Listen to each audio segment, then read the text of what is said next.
Hello, Namaskar, Vanakkam. Welcome to the Rise of Empires. This is video explanation number 2. I hope you have already seen video explanation number 1. And those of you who want the explanation in Hindi, पूरा explanation Hindi में अलग 3 video में कर दिया गया है in the Hindi playlist. So social science is being done both in English and in Hindi. So look at the playlist that you are more comfortable with.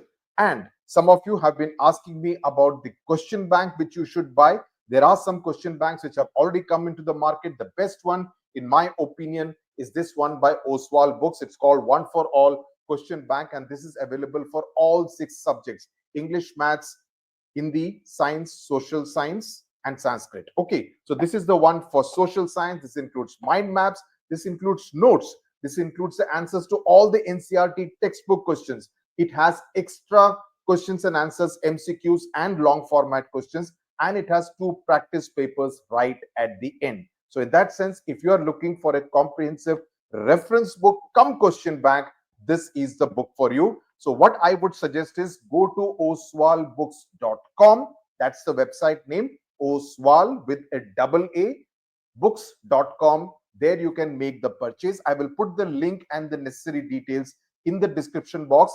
There also, if you wish to buy, I mean, this is my recommendation. There is no compulsion, obviously. If you wish to buy, you can also, in fact, I would say you should use this particular discount coupon code for additional discount. This is my personal author coupon code because I get this coupon code for writing 2 books for Oswald Books. Okay, so you can do that and you can get an additional discount on the final book price. Let's go ahead with the text of this one. Now, we left it here, right? We left this one here. And we are going to talk about the rise of Magadha. Okay, now the period between the 6th and the 4th before Common Era, that was the time when there were lots of changes taking place out here in India, especially in the northern and a bit of the eastern part of India, northern and the eastern part. Now, we saw in the previous chapter, we saw the Janapadas and the Mahajanapadas, right, with their assembly system and all that. One of them was Magadha, and that's what we are going to study in this particular part of the chapter. This is essentially, if you talk about Magadha and compare it with, you obviously want to know where is Magadha today.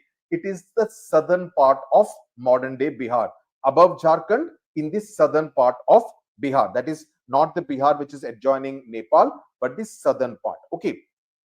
Now, here there was a king called Ajat-Shatru. Please remember this name. He's an important person. Okay. He played a very important role in establishing Magadha as a dominant center of power. 1 minute. Okay. Now, about Ajat-Shatru, I want to tell you, Ajat-Shatru of the Magadha dynasty ruled between 492 before Common Era and 461 before Common Era, so approximately 31 years. Okay, now what is important about Ajat-Shatru is that he was a contemporary of Lord Buddha and Lord Mahavira, which means that he lived in the same time that Lord Buddha and Lord Mahavira also lived. So in that sense, an extremely significant historical figure is Ajat-Shatru. Okay, now we will come to this parasol thing a little later. Now, I just mentioned Lord Buddha and Lord Mahavira. Now, Lord Buddha's original name was Siddhartha Gautam. Okay, he subsequently became Lord Buddha, and Vardhamanan became Lord Mahavira. They lived in the time of King Ajat-Shatru, and we have already studied about them in class 6. Now, Magadha that we are talking about was an area in the Gangetic Plains. So the moment you hear the word Gangetic Plains, what are the things that come to your mind? The fact that the soil was extremely fertile. Agriculture was very abundant, right? There were lots of forests from where you could source timber, that is wood. And when there are forests, you would also talk about elephants and other forms of wildlife. So what you had was agriculture. You had the prevalence of iron, which you could use to make weapons for the army's soldiers. So in that sense, you could use them for agriculture. So the prosperity of a region is what I'm trying to tell you was ensured because of the availability of forests, because of the availability of river, because of the availability of iron, right? If you have these 3 things at that time, you were ruling over an extremely prosperous and fertile land, right? Now you see this particular panel on your screen in the photograph. This is from your textbook. Now you see a number of soldiers depicted here in the left hand side as well as the right hand side, right? You see a number of them on horses, a number of them on riding chariots and on elephant back, and then you also have the uh, the relics of the Buddha being seen carried away on an elephant in the left side of the panel. Here you see on the left side of the panel, you see this kind of a relic of the Buddha being carried.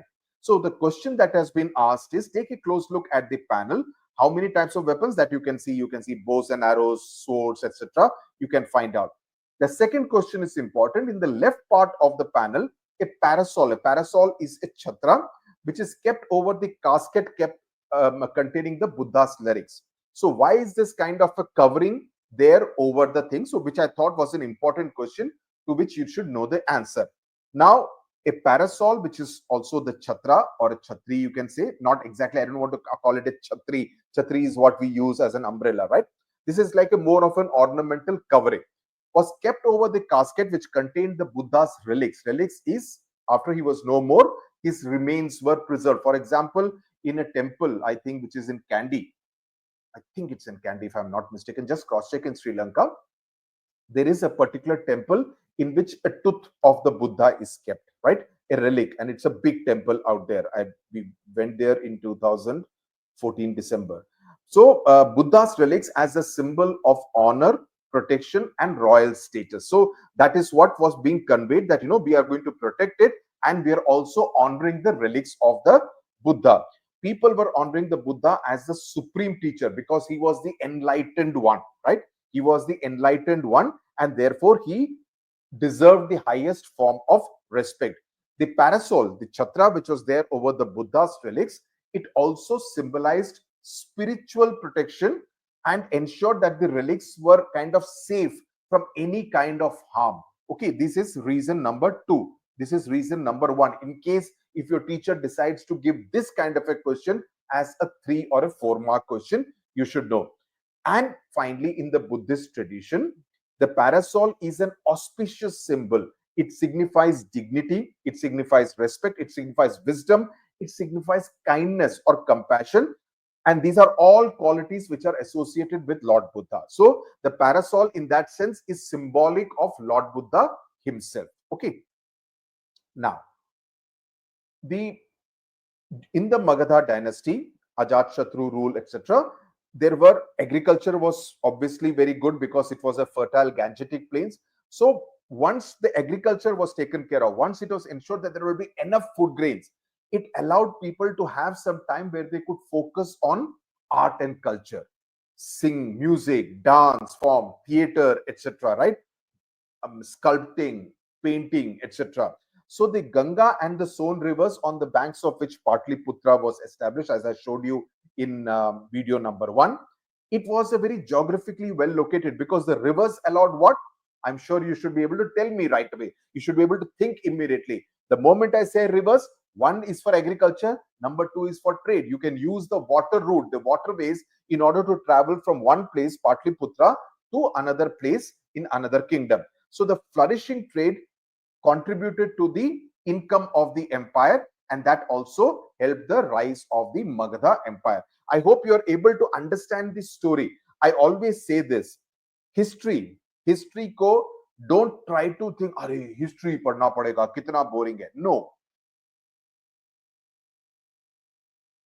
This is the meaning. This is the word. History को break it into like this. The S is common. So just read it as a story. Think of it that Sudhir sir is telling us a story, and I'm just going to sit back and enjoy the story about some great people who were there in India at one point in time, right? And when I'm telling you specific story, Lord Buddha's story, Ajat Shatru's story, subsequently I will tell you Chanakya's story, Chandragupta Maurya's story, then you should think of, oh, we are being told his story, right? That's how you need to this thing. Think of it. Don't try to rote learn. The first time you should just listen to it like your grandmother, grandfather, your parents, etc., told you bedtime stories in order to, put you to bed when you were a little child. Same thing. अभी मैं सोने के लिए नहीं बोल रहा. I am not asking you to sleep right now.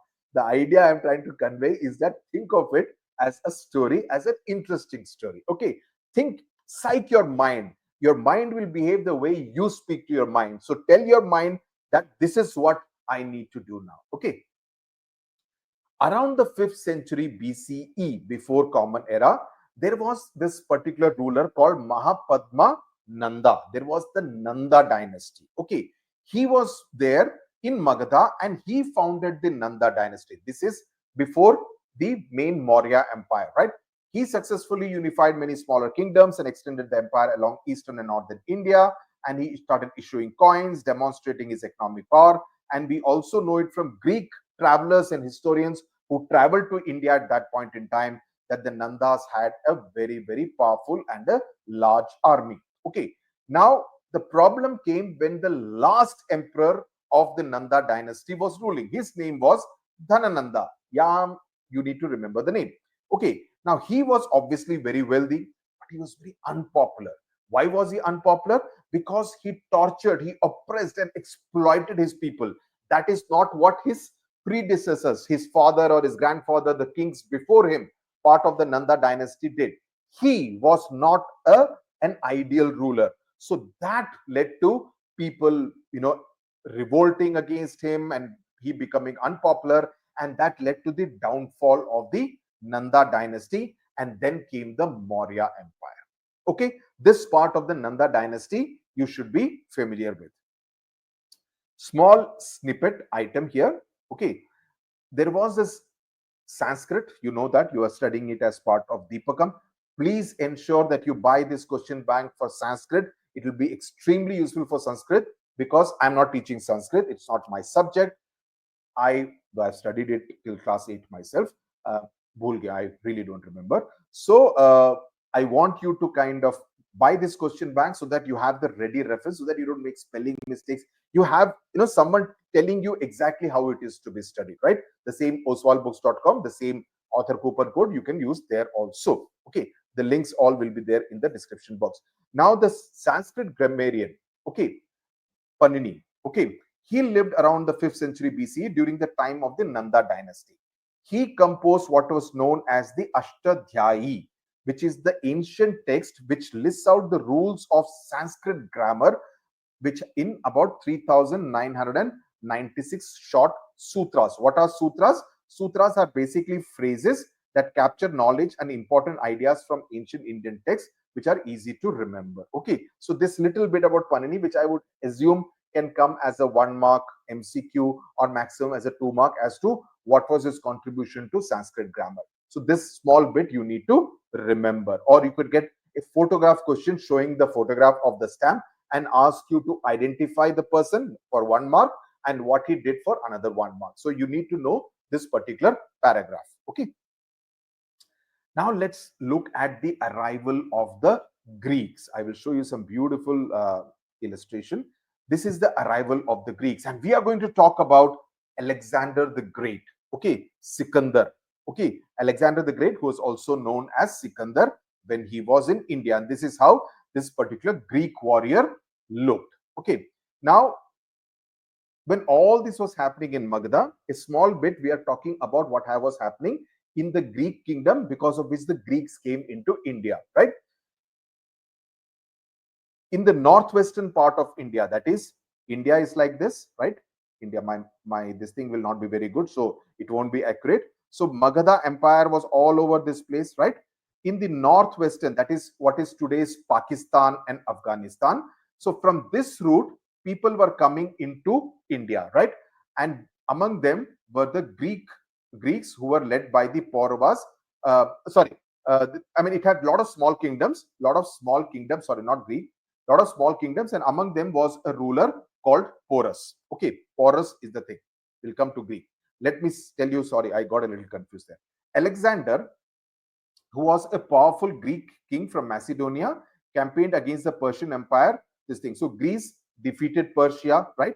And then later on started coming towards India. Okay. Now, when he was coming towards India, let me go through this. So he was kind of, he thought India was the end of the world. Okay, so he kept on moving towards east and he defeated Porus. He defeated Porus. Porus ruled over Punjab, what is today's India's Punjab and Pakistan's Punjab. That was Porus. This thing. There is a fantastic movie in which Sikandar and Porus are shown. Sikandar was played by an actor called Prithviraj Kapoor. Now you may ask, who is Prithviraj Kapoor? Prithviraj Kapoor is the great grandfather of Ranbir Kapoor, if that's how you will know. And Porus was played by an excellent actor called Sohrab Modi.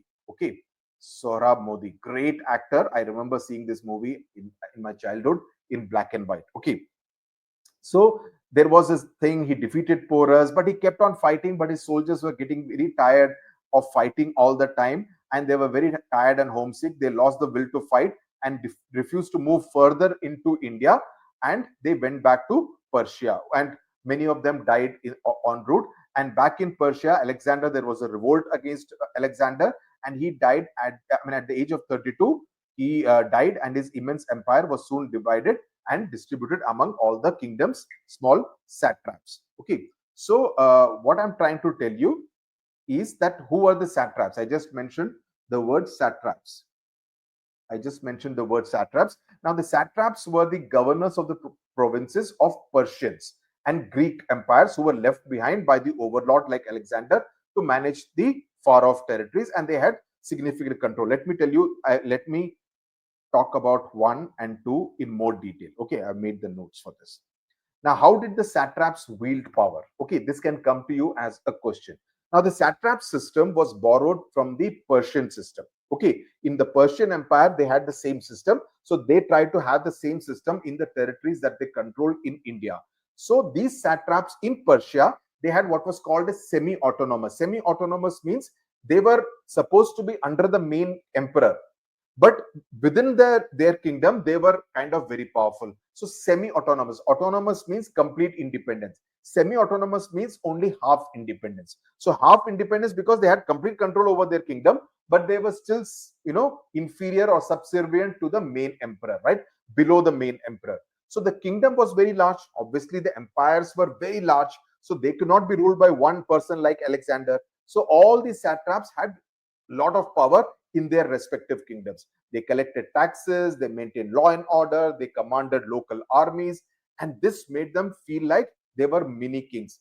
What happened after Alexander's death at the age of 32 is that many of these satraps broke away and said, we are now kings. Alexander is dead.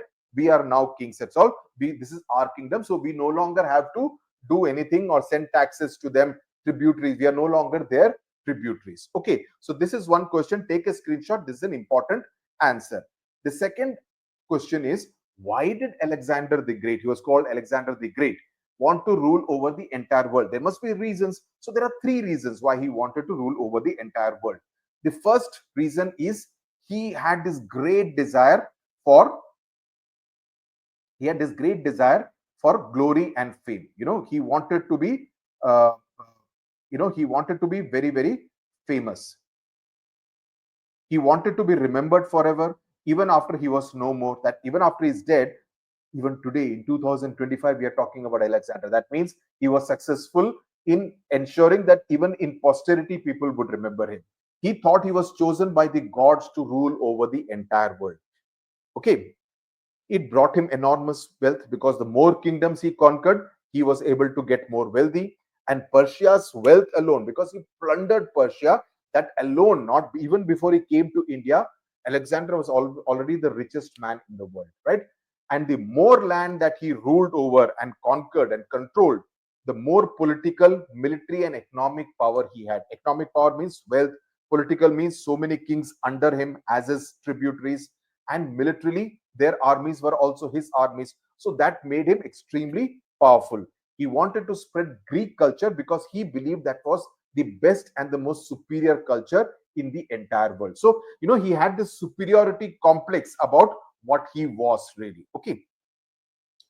Let's now come to, there is this interesting thing. As I said, it's there even in the movie that, Alexander asks Porus, how would you like to be treated? Tum kaisa treat hona chahoge? And he says, Raja ki tarah, like a king, that I would like to be treated like a king. So Porus was extremely, had a lot of self-respect. And there are lots of stories about Alexander and Porus, which you should read as well. Okay. There is this interesting dialogue that Alexander had with the gymnosophists. Now, who are the gymnosophists that we are talking about?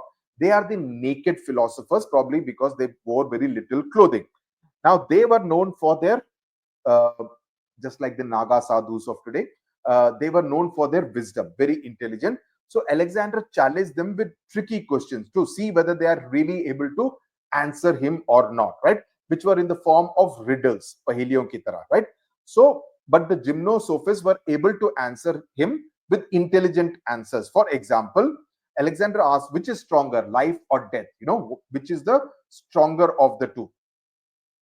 And one of the sages, one of the sadhus answers, life, because it endures, whereas death does not. Death is the finality, it's a full stop, but life goes on. So life therefore is stronger. Then Alexander asks, how can a man be most loved? How is it that a man can be loved the most? And the sadhus give a very intelligent and a very intriguing answer. They say, if he is most powerful like Alexander, and yet nobody is scared of him, right? Then he can be most loved.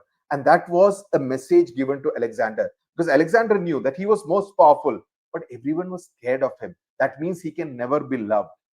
So because he wanted people to be scared of him, he also wanted people to love him, which was not possible according to this gymnosophist. So this is considered like a great exchange, this particular coin, and you can get a lot of picture questions, mind you. So this particular coin photograph, you can be asked, and you can be asked, what does it depict?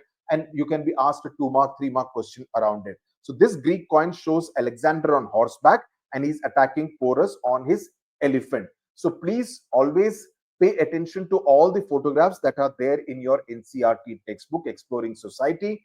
Please take a look at it, because your teacher may ask you photograph, picture-based questions, in which case you should be able to identify and correctly answer. I hope I am clear. Now let's come to the mighty Mauryas. Okay, what are we talking about? Because we have spoken about Magadha dynasty to start with. We spoke about Nanda dynasty. We went slightly to talk about the Greeks. And now I want to come back to India, return to India, and we talk about the Mauryas and why they are known as the mighty Mauryas, right? And you still see the brother and sister going around with their time machine. So the mighty Mauryas, the main characters are Chandragupta Maurya, who you can see as the ruler, and this is Kautilya, whose other name was Chanakya, known to be an extremely sharp political mind. Okay. Now, here I'll teach you from the book. Now, Magadha, we saw that the Nanda dynasty had kind of come down, right? So after Alexander left India with his army, a new dynasty and a new empire emerged, which was the Maurya Empire, and that was founded by Chandragupta Maurya. Therefore, it is known as the Maurya Empire. Okay, so it took over all the territories which were before ruled by the Nanda dynasty. Okay, so how did Chandragupta Maurya achieve this? And this is an interesting story in itself, because Kautilya or Chanakya, he was earlier a part of the Nanda dynasty, and he moved over to Chandragupta Maurya's side, and he used his knowledge of politics, governance, and economics to create an empire. And till today, Maurya Empire is considered one of the greatest empires to have ruled over India. Okay, now how did he manage to? What is the backstory? Because Chanakya or Kautilya or Vishnugupta, these are the three names which are used for Kautilya. He was a teacher at the Takshashila, which is in the northwestern part of India, which is the modern day Takshashila University. He was working in the court of Dhanananda, who I told you was an extremely arrogant ruler, very unpopular, right? Now, this is the entire Nanda Empire, right? The Nanda Empire extended like this is like modern day Uttar Pradesh, this is modern day Bihar, this is modern day Madhya Pradesh and Chhattisgarh.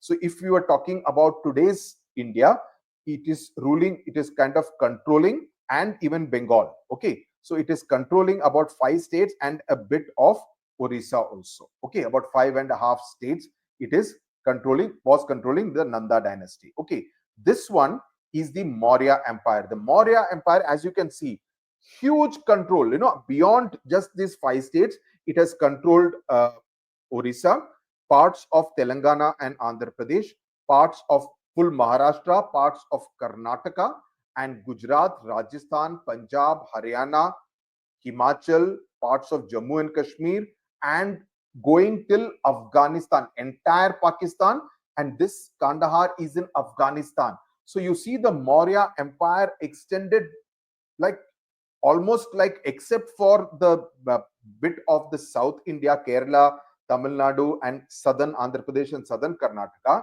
you have virtually the entire country was ruled by the Maurya Empire, which is why it is known as one of the most dominant empires to have ruled over India. Now, Kautilya advised Dhanananda, because he was becoming extremely unpopular, to change his ways, or it will lead to the collapse of his empire. So Dhanananda got very angry and he insulted Kautilya and threw him out of his court. And that's when Kautilya decided, he vowed that I will end the Nanda dynasty, right? And he came and joined hands with Chandragupta Maurya, which is why I have put this photograph out there on the right hand side. Kautilya along with Chandragupta Maurya. Now, how did the rise of Chandragupta Maurya happen? Now, the common theme is that they overthrew the Nandas and took control of Magadha to establish his rule, with Patliputra as the capital of the Maurya Empire. Now, Magadha, we already have seen in the earlier video that because of its location, geography, rivers, etc., had many advantages. It helped the economy, it helped the trade, it helped having a good military also. And Kautilya was the political strategist. He knew exactly how to expand the empire. So they defeated all the Greek satraps who had been left behind by Alexander, right? Alexander, he left, he died. So all the satraps were controlling small kingdoms. So the Maurya Empire increased and went till Kandahar in Afghanistan. How would he do that? By defeating all the smaller Greek satraps, okay, who were ruling over small kingdoms, right? And that's how this entire region became the Maurya Empire, which, as I just showed you in the map, it's almost control, it's almost like 75 to 80% of the entire present day India, right? After Chandragupta Maurya defeated the Greeks, it's not as though he cut off relations. He maintained diplomatic relations with them, and he hosted Megasthenes, about who I told you before, and he wrote about his travels in India, which is known as Indika. That is the name of his book. Please remember this, Megasthenes, which book he wrote. You should be able to answer this. This can come as a fill in the blanks question also. And this was the first such written account, but of course most of it is lost, except a few which have been quoted by later scholars from Greece. So what was Kautilya? And this is an important 3 to 4 mark question, so please pay attention. What was Kautilya's concept of a kingdom? What should be a kingdom? Because he wrote a book called Arthashastra, which is known as the science of governance and economics. That is the science of money along with governance, which is like pretty much how you rule a country today, right?